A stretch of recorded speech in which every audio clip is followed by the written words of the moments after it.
Welcome to I news. Breaking news చూస్తున్నాం. దేశవ్యాప్తంగా సంచలనం సృష్టించిన ఆర్యన్ ఖాన్ డ్రగ్స్ కేసులో ఇప్పుడు మరో షాకింగ్ ట్విస్ట్.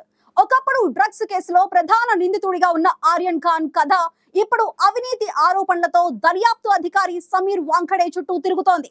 డ్రగ్స్ కేసుతో మొదలై అవినీతి ఆరోపణల వరకు సాగిన ఒక సంచలన కథ.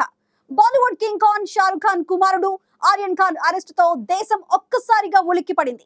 కానీ ఆ కేసు వెనుక భారీ అవినీతి జరిగిందని ఇప్పుడు సంచలన విషయాలు బయటపడుతున్నాయి.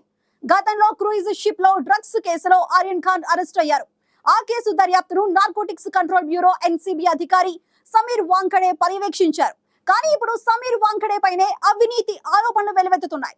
ఆర్యన్ ఖాన్ ను విడుదల చేయడానికి భారీగా డబ్బు డిమాండ్ చేశారని ఆయనపై కేంద్ర దర్యాప్తు సంస్థలు విచారణ జరుపుతున్నాయి. డ్రగ్స్ కేసుతో మొదలైన ఈ వివాదం ఇప్పుడు అవినీతి దర్యాప్తు వరకు చేరింది. ఒక కేసులో నిందితుడిగా ఉన్న వ్యక్తి ఇప్పుడు అదే కేసు దర్యాప్తు అధికారిపై అవినీతి ఆరోపణలు రావడానికి కారణమయ్యాడు. ఇది న్యాయ వ్యవస్థపై ప్రజలకున్న నమ్మకాన్ని దెబ్బతీసే అంశం.